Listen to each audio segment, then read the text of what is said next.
Pedagogy of economics. आज हम बात करेंगे इकोनॉमिक्स में कि इकोनॉमिक्स का क्या क्या रिलेशनशिप है विद अदर सब्जेक्ट, या फिर यूँ कहिए कि correlation of economics with others subject like geography हो गया, हिस्ट्री हो गया और सिविक्स हो गया। यानी कि इनके साथ आपस में किस तरह से जो इकोनॉमिक्स है, अर्थशास्त्र है, किस तरह से मिलकर इनका व्यवहारिक जीवन में प्रयोग किया जाता है। ठीक है जी। तो सबसे पहले हमारे पास क्वेश्चन किस फॉर्म में दे सकता है, वो पूछ सकता है what do you mean by correlation and discuss it's AIIMS, types and advantage. तो अब जैसे कि हमारे पास है कामटे हैं, महान ही लेखकार हैं, लेखकों में से एक है जिन्होंने मानव क्रियाओं का अध्ययन किया और समस्त सामाजिक विज्ञानों को ध्यान में रखकर करना होता है।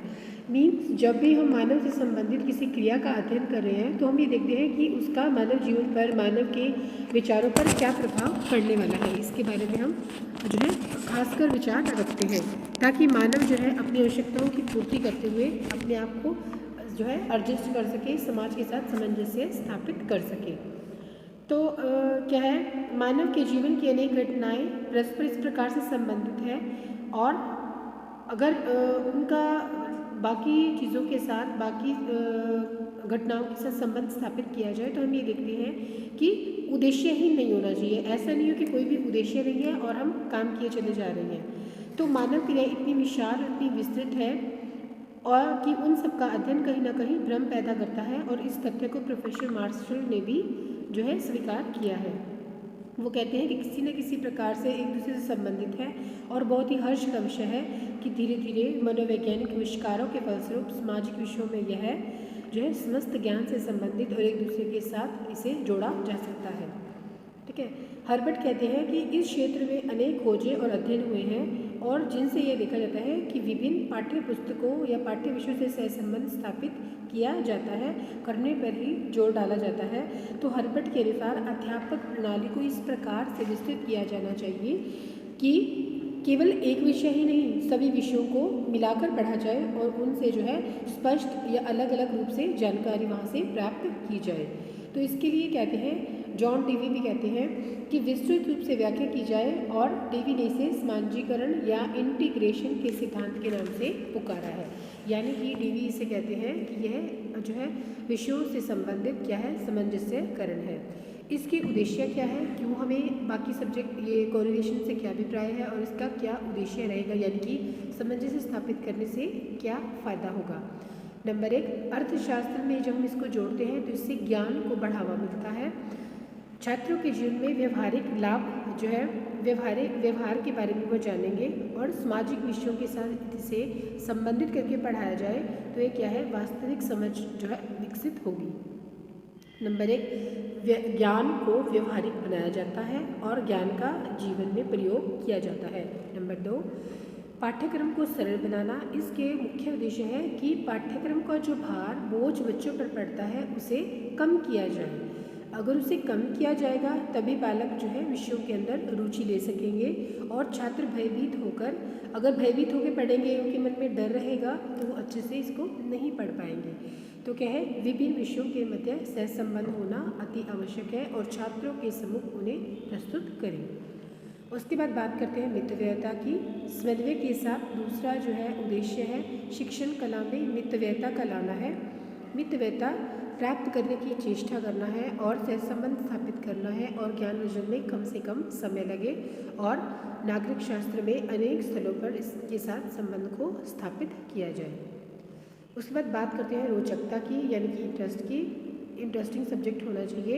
विभिन्न विषयों के साथ समन्वय या सामाजिक विषयों के साथ जब विभिन्न विषयों का समन्वय किया जाएगा तो विषय जो है वो रोचक हो जाएंगे, जिससे क्या होगा, जैसे इतिहास शिक्षण हो गया, भूगोल शिक्षण हो गया, अर्थशास्त्र के साथ अन्य क्रियाओं का ज्ञान हो गया, तो इससे क्या होगा, बालकों की रुचि जो है वो बढ़ती चली जाएगी। फिर सामाजिक विचारधारा, सामाजिक लोगों की विचारधारा, इसमें परिवर्तन आएगा। सामाजिक गुणों का विकास, इनसे क्या होगा, आपस में मिलजुल कर बच्चे कार्य करेंगे तो उनके अंदर नए नए विषय बढ़ेंगे तो क्या होगा, सामाजिक गुणों का विकास होगा और मानवीय संबंधों की जानकारी प्राप्त होगी और नई नई सभ्यता और संस्कृति के विषय में बालकों को जो है ज्ञान प्राप्त हो जाएगा। ठीक है। अब है टाइप ऑफ कोरिलेशन। ये थे हमारे, पहले थे हमने बात की उद्देश्यों के बारे में, उद्देश्य क्या होते हैं, क्या किन उद्देश्यों के लिए हमें अर्थशास्त्र को विभिन्न विषयों के साथ जोड़ना है। अब हम बात करते हैं इसके कौन कौन से भेद हैं, यानी कि टाइप ऑफ कोरिलेशन, समन्वय के भेद क्या क्या है। नंबर 1 आ जाता है हमारे पास हॉरिजॉन्टल, यानी कि क्षैतिज। क्षैतिज के अनुसार क्या देखते हैं हम लोग, पाठ्यक्रम के विभिन्न विषयों का अर्थशास्त्र से समन्वय स्थापित करना क्षैतिज समन्वय कहलाता है। ये दो तरह से होता है, एक इंसिडेंटल हो गया, दूसरा प्लान हो गया। इंसिडेंटल में क्या है, इस प्रकार के समन्वय में किसी भी प्रकार की पूर्व योजना की आवश्यकता नहीं पड़ती। अध्यापक शिक्षण को रोचक बनाने के लिए आवश्यकता के अनुसार अन्य विषयों को स्थापित कर सकता है और विषयों को रोचक बनाया जा सकता है। ठीक है जी। यानी कि इंसिडेंटल का क्या अभिप्राय है कि एकदम से टीचर जो है कोई भी कंसेप्ट पढ़ा रहा है, उसके बीच में कुछ भी वो ऐड कर लेगा ऐसा, जो कि उसके बारे में अध्यापक को नॉलेज है, इसे हम क्या कहेंगे, इंसिडेंटल कोरिलेशन। उसके बाद बात करते हैं प्लान कोरिलेशन, यानी कि व्यवस्थित समन्वय। इस प्रकार का समन्वय पूर्व योजना पर आधारित होगा। अध्यापक पहले से योजना बना लेता है और किस प्रकार से उन्हें बच्चों को पढ़ाना है इसके बारे में वो नॉलेज यानी कि ज्ञान रखते हैं। किस प्रकार से जो है बच्चों को समझाया जाएगा, क्या क्या चीज़ें दिखाई जाएंगी और किस तरह से दो विषयों के मध्य संबंध स्थापित किया जाएगा। उसके बाद बात करते हैं वर्टिकल कोरिलेशन की, जिसे हम बोलते हैं हिंदी में शीर्षात्मक समन्वय। उस समय होता है जब विभिन्न अंगों का समन्वय उसी विषय के अन्य अंगों को स्थापित किया जाए। उदाहरण के लिए उत्पत्ति का समन्वय आदि, उपयोग, वितरण, विनिमय से संबंध स्थापित किया जाए तो उसे शीर्षात्मक सहसंबंध कहते हैं। उसके बाद है कोरिलेशन विद लाइफ। अब हमने क्या करना है, अर्थशास्त्र या किसी अन्य विषय को जो कि समाज शास्त्र से संबंधित हो उसे जीवन से संबंध स्थापित करना है और यह जीवन संबंधी समन्वय कहलाता है। ठीक है जी। ये थे हमारे टाइप ऑफ कोरिलेशन, जिसमें हम ये देखते हैं कि विभिन्न विषयों के साथ, अर्थशास्त्र के साथ हमने किस तरह से और विषयों को जोड़ना है और उनको जोड़ते हुए क्या करना है, ये जो है कि जिस प्रकार से भी हमने जोड़ रहे हैं उसका बच्चों को क्या बेनिफिट मिल रहा है, इसको देखते हैं। अब हम बात करते हैं क्या इससे लाभ होते हैं। समन्वय के द्वारा विषय की संकीर्णता, नीरसता और कृत्रिमता को दूर किया जाता है, यानी कि विषय को इंटरेस्टिंग बनाया जाता है। फिर समन्वय के द्वारा बालकों के ज्ञान में जो है बढ़ोतरी की जाती है, यानी कि उनके ज्ञान की एकता प्राप्त किया जा सकता है या ज्ञान की एकता प्राप्त की जा सकती है। सभी तथ्यों को आपस में जोड़कर ज्ञान को जो है इकट्ठा करके स्टेप बाय स्टेप बच्चों को सिखाया जाता है। समन्वयता के माध्यम से विषय वस्तु को सरल, सुगम, आसान, आकर्षक, रोचक बनाया जाता है। समन्वय छात्रों के अंदर तर्क शक्ति को, विचार निर्माण शक्ति, निर्णय लेने की शक्ति और व्यवहारिक और कल्पना शक्ति का विकास करता है। जब बच्चे विभिन्न विषय के बारे में सुनते हैं, उनको जानते हैं, तो उनके अंदर नए नए विचार उत्पन्न होते हैं और जो क्यूरियोसिटी है, जिज्ञासा है, वो अध्यापक के द्वारा जो है उनको शांत किया जाता है। समन्वय के माध्यम से क्या है, सामाजिक दृष्टिकोण को बदला जा सकता है, सामाजिक दृष्टिकोण का विकास संभव हो पाता है और जो है संकुचितता जो है वो समाप्त हो जाती है। समन्वय से छात्र जो है प्रत्येक विषय का समाज के लिए महत्व समझा जाता है और इससे छात्रों के जो है मानसिक स्तर में विकास होता है और मानसिक स्तर को ऊंचा किया जाता है। इसे हम समन्वय के लाभों के अंदर काउंट करते हैं, यानी कि समन्वय के लाभ बताते हैं। तो हम ये देखते हैं कि विभिन्न विषयों के साथ जब हम इनका कोरिलेशन करेंगे तो विषय और भी रुचिकर हो जाएंगे।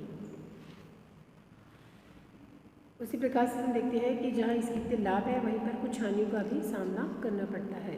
छात्र समन्वय के माध्यम से किसी एक विषय में विशेष योग्यता प्राप्त करने में असफलता का सामना करते हैं। जहाँ पर विभिन्न विषयों को इकट्ठा किया जाता है वहाँ पर वो किसी भी एक भी विषय में पारंगत नहीं प्राप्त कर सकते या निपुण नहीं हो पाते, उनको डिफरेंट नॉलेज दी जाती है, वहीं पर बच्चे जो है उनके बीच में उलझ कर रह जाते हैं। नंबर 2, समन्वय के माध्यम से विषय का सूक्ष्मतीत अध्ययन असंभव है। मीन्स किसी भी चीज़ को, किसी भी कंसेप्ट को, किसी भी टॉपिक को डीपली जो है वो आप नहीं स्टडी कर पाते। नंबर 3, अन्य विषयों से संबंध स्थापित करते समय अध्यापक मुख्य विषय को भूल जाता है।